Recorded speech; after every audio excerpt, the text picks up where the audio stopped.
What's going on, creators? Yeah, I just want to get on here and bring everybody back to now. Appreciate y'all being here and vibing with me for a bit. Yeah, today got a couple things to kind of talk about, for mental diets, and hopefully add something positive to your mental diet for today. I say it like every time, but I feel like what you're putting your attention on, what you're feeding your mind, especially your subconscious mind, is really important. And if you're kind of like drifting into patterns of like the old mindset of like looking at like, oh, what brings you fear, what makes you hysterical, what's like the worst case scenario, and going down these like kind of just like dead end rabbit holes, like pissed on breadcrumbs, as like Matt from Quantum of Conscious would say.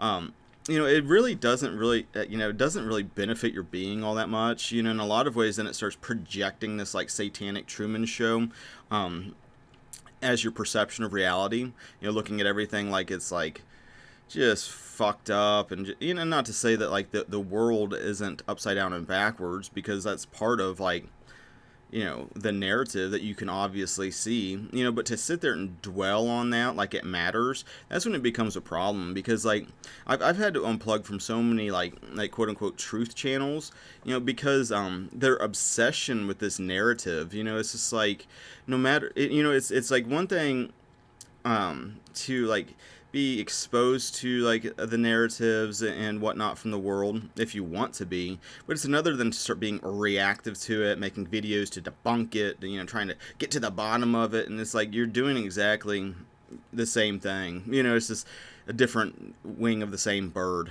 So it's like it's important to be able to discern that, be able to look at it, see that kind of fruit, but then not be sucked into that pendulum. And so what I wanted to kind of talk about though was like looking at what is going on in your own consciousness that is actually working, that's a benefit, which is like going good.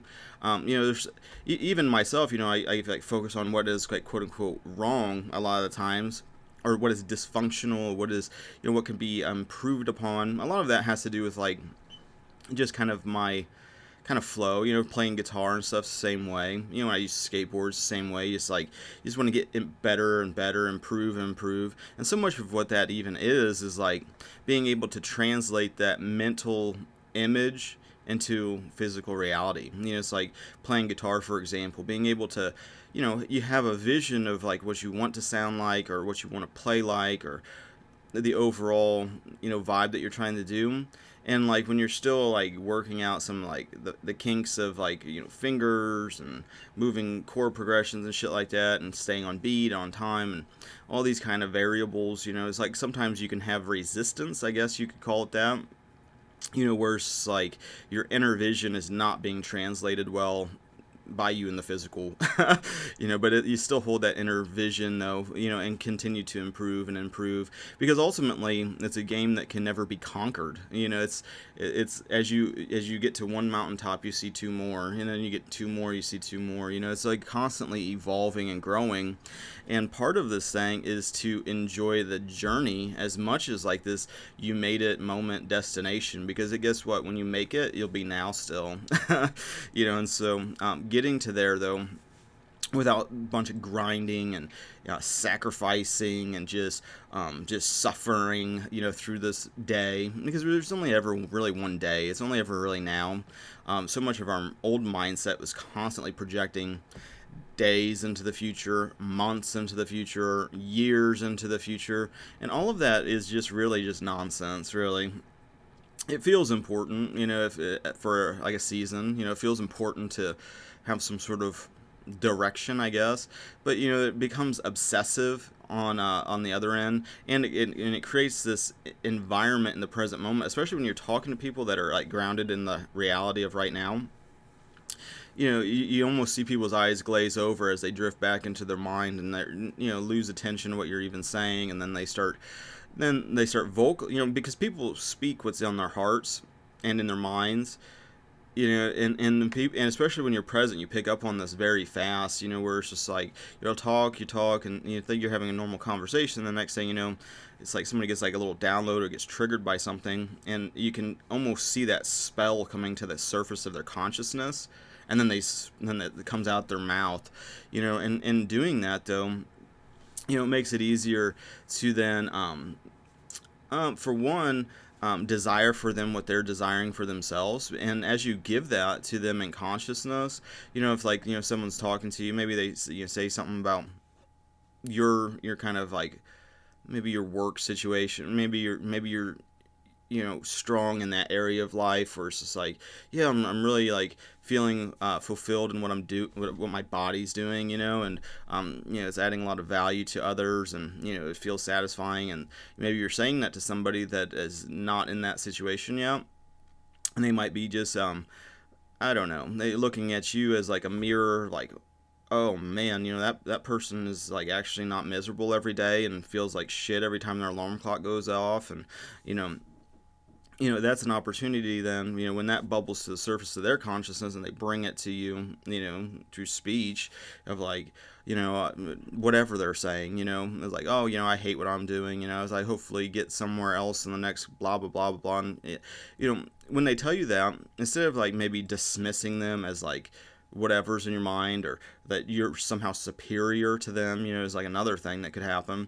But just like give them that same success, that they have all the abundant opportunities that you have, because really there's really only one force that's giving and taking away things, and it's in this like realization that things are governed by this like kind of laws of consciousness. It's like it makes it a lot easier not to get drawn into people's dramas.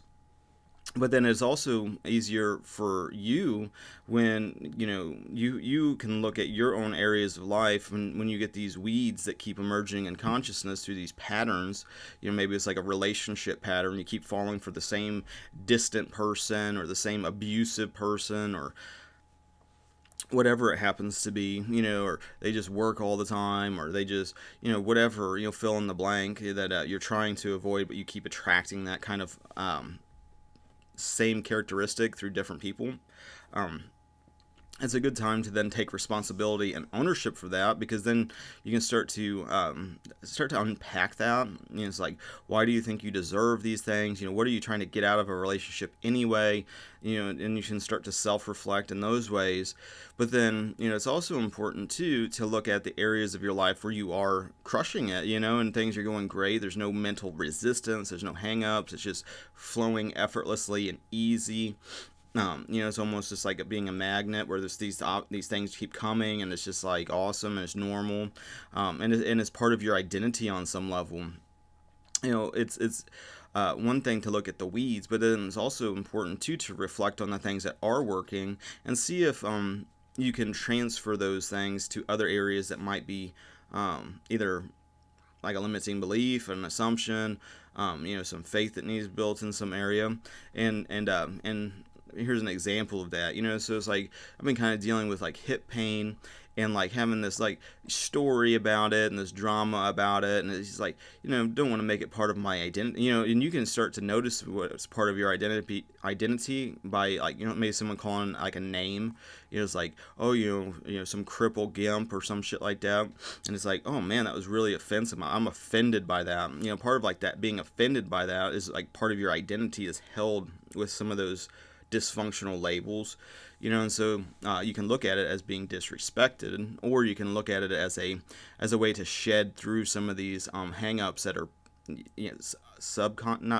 but like unconsciously part of your identity, that you've created as part of your identity, part of your pain body is like maybe one way to look at it. But like taking that and kind of starting to let go of those stories, let go of these things, and get back to like the original idea here, like with like the hip pain, there's like, no, the stories about it. There's when will this heal? When will this stop hurting? Will it ever?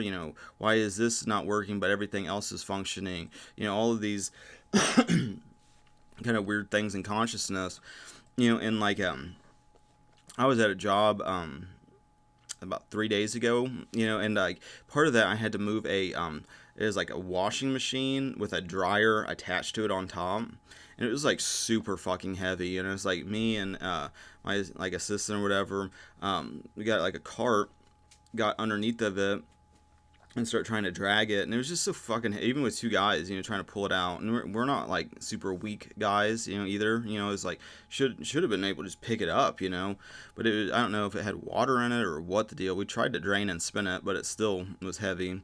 But like in that process, we were like moving it backwards, and like the cart kind of came back and just like it hit my toe, like my big toe, really fucking hard, and like to the point I was like I didn't want to take my shoe off and look at it, because I thought like the nail would be just really sketchy, and it was just like it just I could barely stand, even it was just throbbing, it was just like fuck, this hurts, and like I didn't even look at it until I got home and I took a shower, because like part of that job is like we were like rebuilding cabinets that had like water damage from a sink that was just like leaking for a really long time, and it was just like moldy and fucking gross and everything else. And so it was like by the time I got home I was like I gotta take a shower, get this whatever's off of me, and so I just like feel like not contaminated. And like even then I was like really hesitant to take my shoe off and look at it, because I just thought it'd be like either split down the middle or fucking off, or I don't know, I didn't know what to expect, but I was like really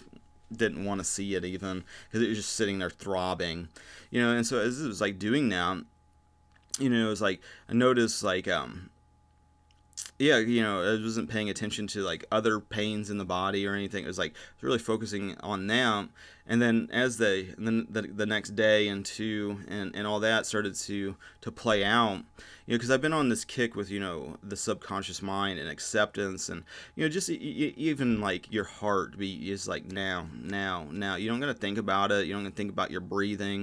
You don't got to think about your immune system doing whatever it's doing at the moment. Your stomach might be digesting something, your kidneys could be filtering something, all of this shit is just, if you had to consciously like direct your organs, and like all of these cells have life in them that are dividing and dying and growing, and it's like you would be dead so fast if you had to consciously take on these roles. You wouldn't be able to do anything else, and the idea that that's just going on in the background is insane. It's so wildly complex and complicated when you really stop and think about it. Not to mention when you start going smaller and smaller when it comes to like, well, you zoom into a cell and you zoom in even closer. You zoom in, now you're in a field of electricity, now you're in a field of just the quantum field, I guess, and it's like where at what point is your consciousness in that? Is it around it, beside it, involved in it? It's like where are you at, in this equation, in this body and stuff, and it's really intense to think about, and it's like you don't got to think about, when you crack your toe on something, there's nothing consciously to really do about it. It's like I didn't put ice or anything on. I just took a shower, and I looked at it. It didn't look as bad as I thought it would look, but it was throbbing that whole night. The next day, it was still throbbing, but it was like a little bit better. But I realized, when I like injure myself like that, because that happens frequently, it's like I'll cut my, part of like this fucking crap, it's like I stabbed myself with a staple in that same cabinet. It's like I was like going to like reach into it, and there's like basically a piece of wood. There's like the doors of it, and there's like a piece of wood that separated it that the doors shut on. We took that off so we could get in there better. And yeah, there's just like these staples that are that long. And I go to like reach my head and shit inside the cabinet, and I just stab myself with a staple and like dragged it across my face and shit. I thought glad it didn't hit me in the eye, but like this happens really frequently. I got another like little guy there. You don't got to think about like repairing any of that, and part of like this the drama with like the hip issues and whatnot is there's like it's been going on for so long that there's like a big story behind it. There's this big drama behind it. There's this elaborate identity surrounding it, whereas like the toe issue is like such an acute thing, just boom. But I realized, how little I paid attention to it, besides like the throbbing, it's like throbbing for a while, but then I'd like remove my attention from it. The next day, felt a little bit better, and that was about all the attention I'd put onto it, and then continue on. And, using a lot of those like techniques of like, well, that kind of healing comes so easily, like easy and effortlessly. Everything else comes so easy and effortlessly, and I start making the connections. Well, it's like there's just such little mental activity regarding like the stories. Is this going to get infected? Is that going to get is that going to heal right? Is that going to leave a scar? Or is that going to do this? Or is that there's none of that, there's just like virtually none, and so looking at those areas that, I don't get infections, I don't get, everything heals in a matter of days, and yeah, I get into some pretty gnarly stuff, it's like, yeah, I mean, yeah, it's just like, looking at all these things, then using them across the board, for other issues of like, well, um, I'm not going to get into my mind like, when is this going to heal, and have all this drama and like, oh, if this heals, I'd be so happy if I, it's like,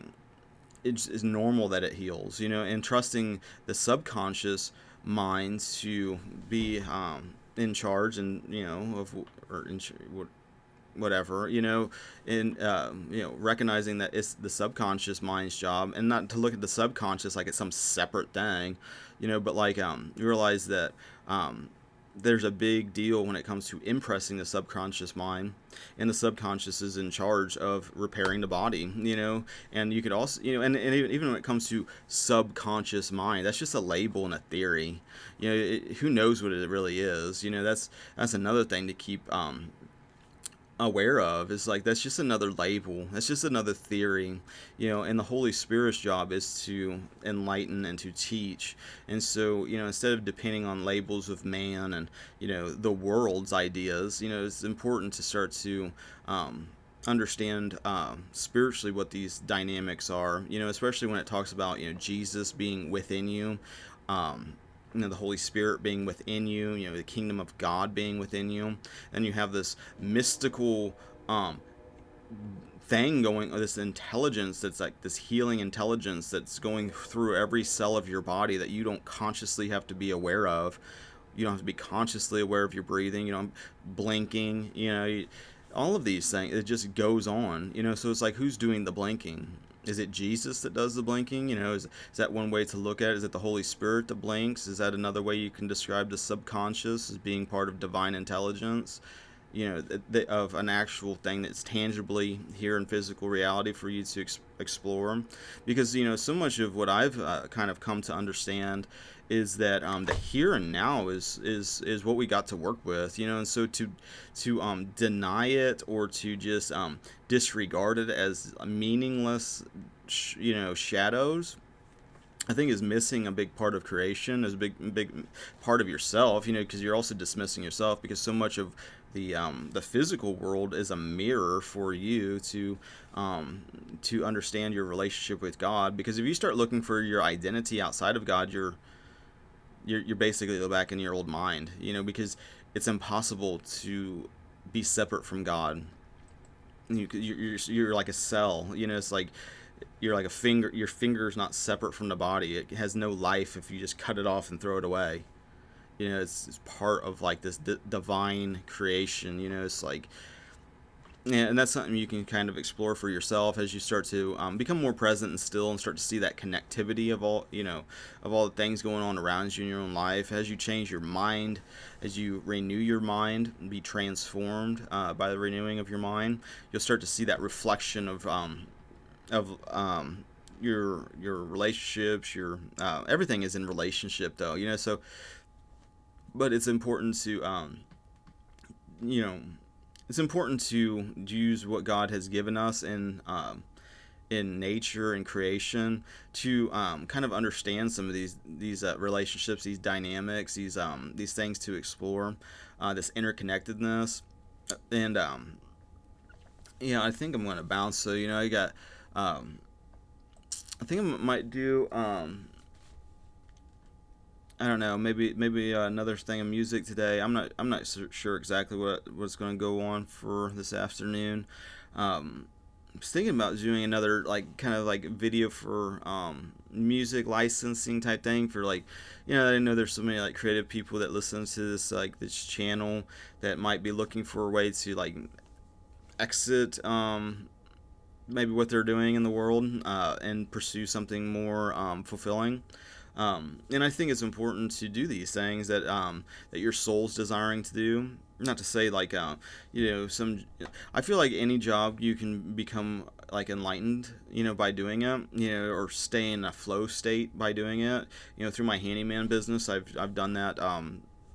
with drywalling, through painting, all these different types of things. You can kind of get into a flow of it, like a flow state. The same as like if you're playing guitar, become kind of like one with what you're doing, and it doesn't really, I don't think, matter exactly what your body's doing as much as like your mindset that you have as you're doing it.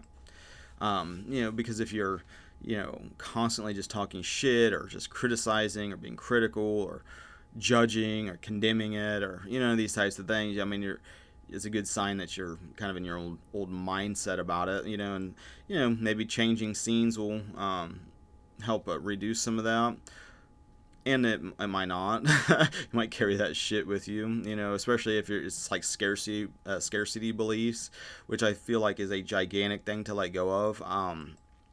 When it comes to like having your own business, to making your own kind of way in life, having revenue streams, all these types of things that basically you don't have a quote unquote boss that pays you. I mean, God's your provider, so it's like the more you kind of realize that, the easier it is to kind of like receive these blessings when they come, instead of pushing them away with the resistance of not feeling worthy of it and all this other shit, wanting to feel scarcity because there's like beliefs that makes you quote unquote good.